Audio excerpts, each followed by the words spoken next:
depende sa oras ng inyong panonood sa video na ito. My name is Robert John Donesa and I am your professor sa Western Civilization. You see, this subject is very broad and it is also very important. This topic is what we are already enjoying right now. We Filipinos are actually enjoying Western civilization. So ang ating kabihasnan ay maka-Kanluranin. Laging ang sinasabi, uy, masyadong westernized. So ang ibig sabihin, ito'y babad sa Kabihasnang Kanluranin. Sa subject na ito, ating iti-trace ang Kabihasnang Kanluranin. We will trace it from the very beginning, from where it starts. No? And we will find out kung alin sa mga kabihasnan ang namana natin mula pa nung simula hanggang ngayon. Pero at this point, enough muna para malaman natin na the Philippines is not an easternized country, but a westernized country. Which means ang ating mga pamamaraan, ang ating pamahalaan, ang ating sistema ng hustisya, ang ating filosofiya, at ang iba pang mga elemento ng ating kultura ay medyo babad sa Kanluranin. Sa bandang Mindanao naman, sa ating mga kapatid na Muslim, easternized naman sila. So, silanganin ang kanilang civilization o kabihasnan. Enough muna yan for now. Kasi ang aking discussion para sa araw na ito ay patungkol muna sa civilization as a whole or kabihasnan sa pangkabuuan. So alamin muna natin ang definition ng civilization, no? At alamin muna natin ang nagsimula ko sa huli, but ito yung aking start. Alamin muna natin ng civilization. So ito pala ay sa AB History Program ng Mabalacat City College at ako, si Attorney Robert John I. Donesa, ang inyong professor. So, civilization sa Filipino, kabihasnan. Civilization na discussion na ito ay nagmula sa National Geographic. No? Ang ating source ay National Geographic. Gusto ko munang i-define sa unang meeting na ito ang patungkol sa civilization. Wala siyang katumbas na Filipino word, pero ang pinakamalapit ay ang salitang kabihasnan. No? So, civilization describes a complex way of life that came about as a people began to develop networks of urban settlements. So, ito'y description o paglalarawan ng isang komplikadong pamamaraan ng buhay, complex way of life, no?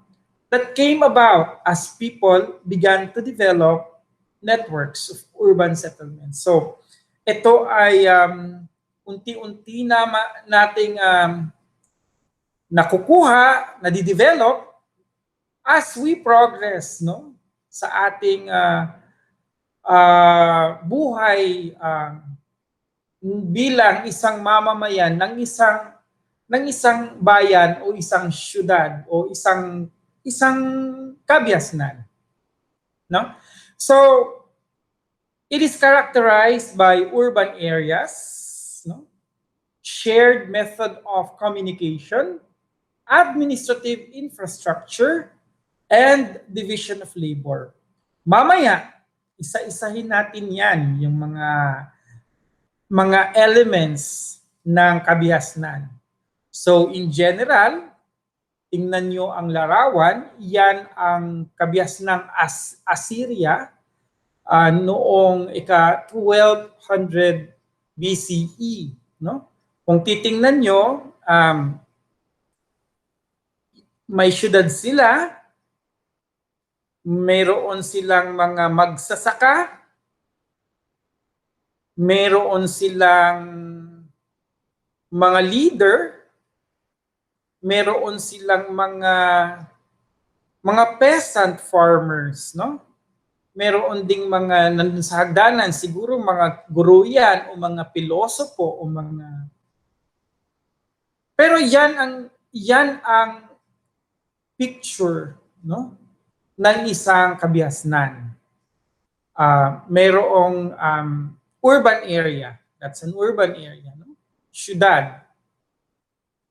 Mayroon silang method of communication. No, pwedeng system of writing, pwedeng system of transmitting messages. No?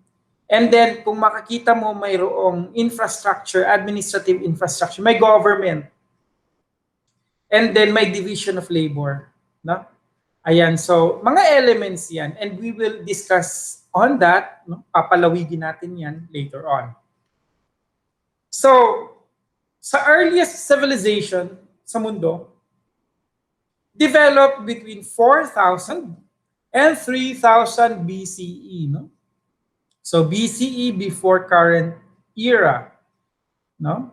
4,000 taon bago ang kasalukuyan, meron na ang mga kabihasnang unti-unting nabubuo sa mundo. No? So, when the rise of agriculture and trade allowed people to have surplus food and economic stability, many people no longer had to practice farming, allowing a diverse array of professions and interests to flourish in a relatively confined area. So, dahil nagkaroon ng development sa agrikultura, no? Nagkaroon ng food security. At dahil meron ng food security, mas marami ng taong indulged sa ibang mga trade at ibang bagay, liban doon sa pag-iisip kung saan kukuha ng next food. So, meron ng involved sa teaching, kasi di na niya kailangan magtanim, may nagtatanim na. No? Meron ng involved sa politics, kasi di na niya kailangan isipin pa yung food, governance na lang ng bayan ang kanyang iniisip. So nagkaroon ng diversification of labor because there was a development in agriculture. Tinatayang, bago ang kabihasnan, sa 10 tao, 9 ang naghahanap ng pagkain, no? Dati. Ngayon, sa 10 tao, 1 na lang ang nag-indulge sa production ng pagkain. Ang 9, pwede nang nag-invent ng mga bagong tuklas na kaalaman o tuklas na mga kagamitan. So, ang iba, naging politiko, naging pari, naging teacher, naging doktor. So, mayroong diversification of labor. So, sinasabing ang agrikultura talaga, ang development ng agriculture, ang pagpapalago ng produksyon ng pagkain, ang siyang naging dahilan kung bakit nagkaroon ng kabihasnan. So, nagkaroon ng kabihasnan, no, sa tulad nito sa Euphrates River, no? Ayan. sa Fertile Crescent. Nagkaroon ng kabihasnan sa Indus Valley, no, sa Pakistan ngayon, about 2,500 BCE. Nagkaroon ng kabihasnan sa China noong 1,500 BCE. Nagkaroon ng kabihasnan sa Mexico, sa Central America, noong 1,200 BCE. No? So, ito yung mga kabihasnan. No? So, ano-ano nga ba ang characteristics ng isang kabihasnan? Kumbaga, ang isang lugar na may bayan, may mga tao, matatawag ba agad na may kabihasnan? So eto, nagkaroon tayo ng 6 na characteristics ng civilization. So all civilizations have certain characteristics. So these are the criteria. Pakatandaan, kasi dito magmumula ang ating assignment, unang assignment, no? So sabi ng National Geographic, ang una is large population centers. So maraming tao, no? Ang pangalawa ay monumental architecture and unique art styles. So mga buildings, mga naiwan, at yung mga art na nakikita natin sa mga ruined na mga dingding nila, no? Mga walls, may mga artworks, o kaya sa mga bahay, may mga paintings, may mga mosaic, mga artworks, no, na naiwan nila. Tingnan natin. Shared communication strategies. Mayroon ba silang paraan ng pagbibigay ng komunikasyon sa kapwa? O isang henerasyon nag-iwan knowledge sa susunod na henerasyon sa pamamagitan ng communication strategies such as mga books o mga writings. No? Meron ba silang systems for administering territories? No? May government ba sila? And then a complex division of labor.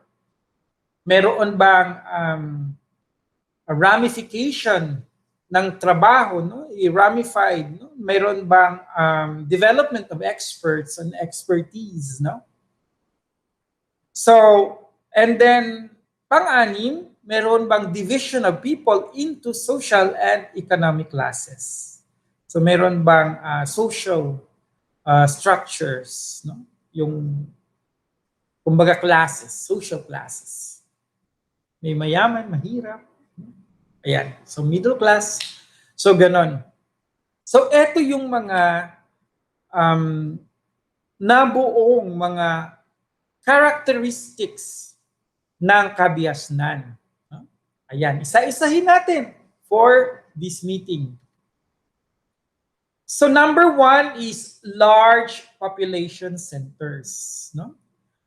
Kumbaga, kung 1,000 lang yan, so baka hindi yan kabihasnan pa. Baka kultura lang yan. No? Kabihasnan refers to urban areas. No? Large urban areas. Tulad ng Teotihuacan ng Mexico. No? Meron siyang 200,000 residents between 300 and 600 CE, current era. No? So large population centers or urban areas allow civilizations to develop. Although people who live outside these urban centers are still part of that region's civilization.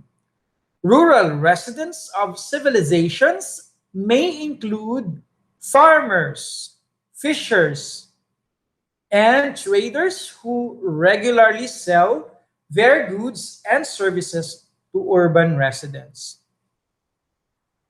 So it should be a large population center. How large? It should be large enough to be influential. no, to develop systems, no? But not so large for it to collapse, no, and for it to be non-integrated, no, they disintegrate, no, for them not easily to be managed. And it's also not so small that it can be easily attacked by invaders and cannot defend themselves, no. So it should be large population. And as an example, yung Teotihuacan ng Mexico, 200,000 ang residents niya nung kanyang golden age. No? Ayan. So if you could look at the pictures, that's a picture of Teotihuacan during its heyday. No? Ayan. So another characteristics of civilization are the presence of monuments. No? So probably you're familiar with Greek buildings, no, and the monuments that they left, the pyramids of Egypt, and those buildings that Egyptians built and they left, no, China. And the walls that they built, the Great Wall of China. So civilizations, great civilizations, should have left monuments. No? All civilizations to preserve their legacy by building large structures, large monuments and structures. So ang picture present natin ngayon ay Great Zimbabwe, no? It's in Zimbabwe, the Great Zimbabwe. That's a complex building. No? Great Zimbabwe are still consistently used as symbol of political power in the modern nation of Zimbabwe. No? So yung leaders nila ngayon, they use the monuments left by Great Zimbabwe, the old Zimbabwe, no? As still the symbol of the present government. So that is an example of monuments. No? Shared communication is another element of or characteristics of civilization. No? It may include the spoken language, the alphabets, the numeric systems, signs, ideas, and symbols, and illustration and representation. No? So if you could see these are samples, no, of writings. No? The Egyptian writing here, hieroglyphics, no? And one of the writings, Sumerian writings. No? So these are forms of language, written. No? Ayan. But this is the written one. So civilizations should have this, no? Because it cannot be considered civilization when they do not have their form of writing. So another characteristics is infrastructure and administration.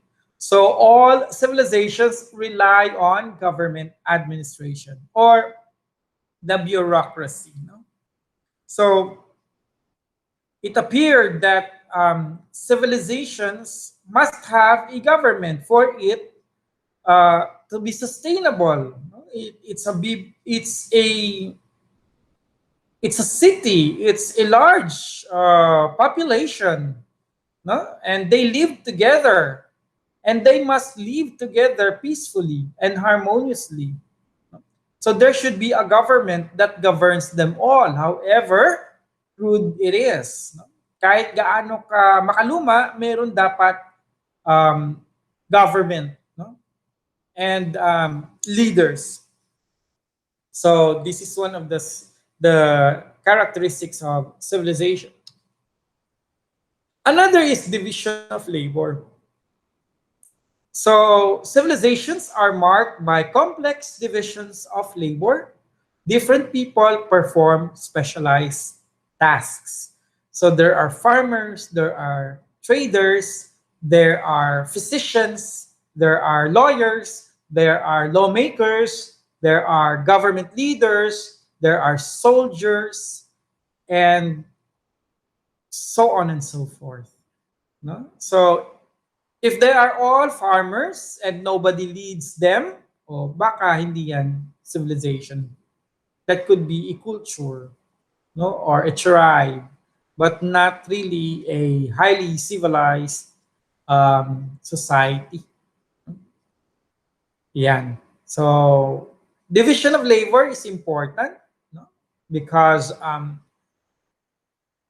it is now a mark, no, or a symbol, no, that the civilization is already developed because people are now specialized, no, in their tasks. So another one is class structure, the last element, and that is the key to the development of civilization, is the division of people into classes. So yung kanina, specialization of division of labor or specializing tasks. No? So ito naman, parang division into classes. No? So we've got the pharaoh. For example, this is the Egyptian civilization we talk about. So yung pinaka mataas sa class structure are the pharaoh. No, they ruled like a god or as a god, and then after the pharaoh, below him are the nobles. They are the officials, the priests that help run government and temples. And then below the nobles, there are the scribes and the craftspeople. So scribes wrote and craftspeople produce goods. Ayan. And then farmers, servants, and slaves ang pinakanasa base ng class structure. So most Egyptians are farmers, below them are servants and slaves. So kung nakikita niyo dito, this is hierarchical, no? Pataas. Yun namang division of labor is parang cross-sectional lang, no? Among them.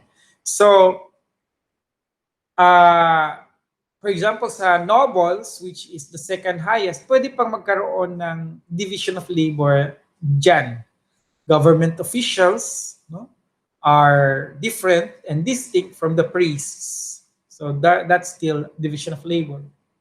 Among the craftsmen, meron ding, or craftspeople, there will be also division of labor.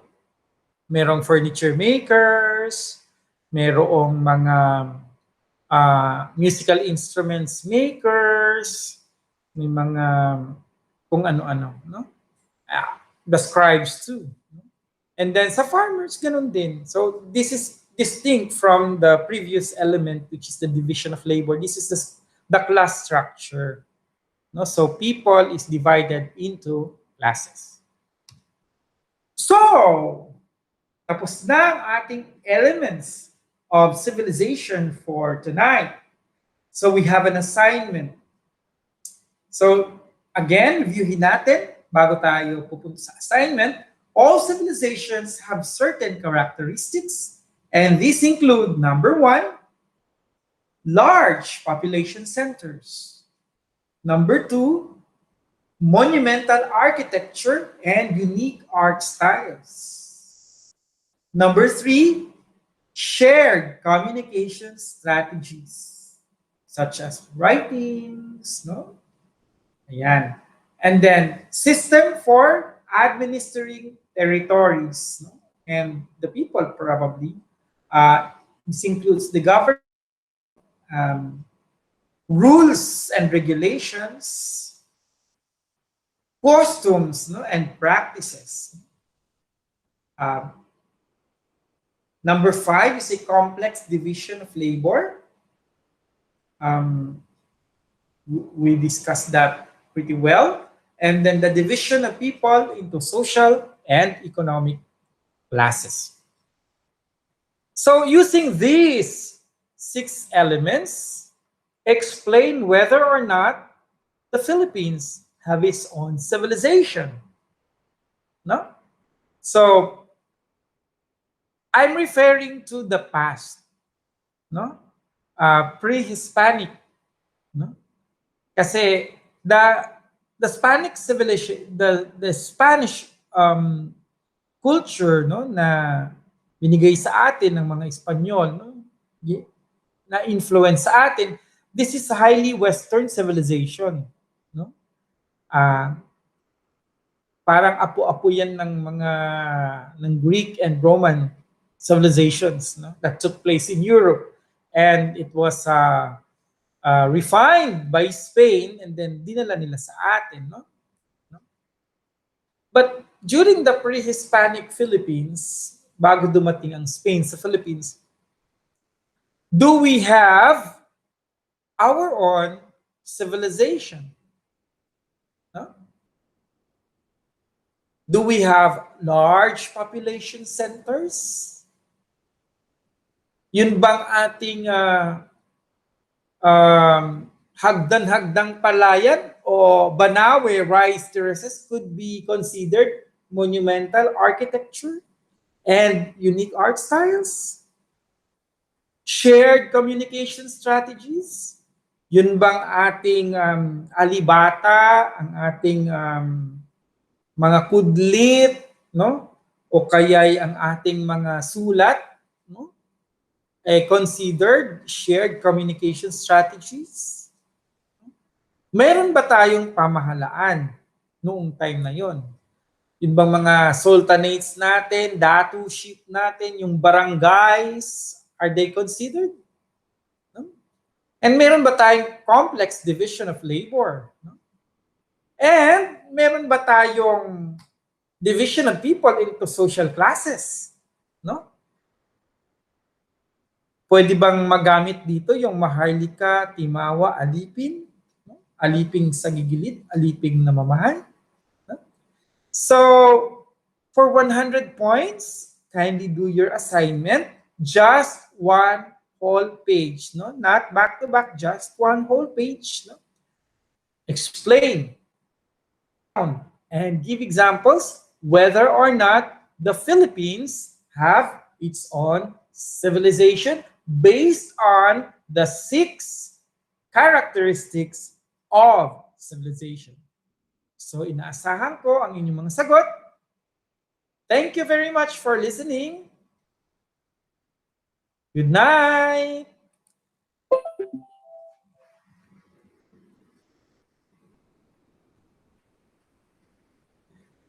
Bye.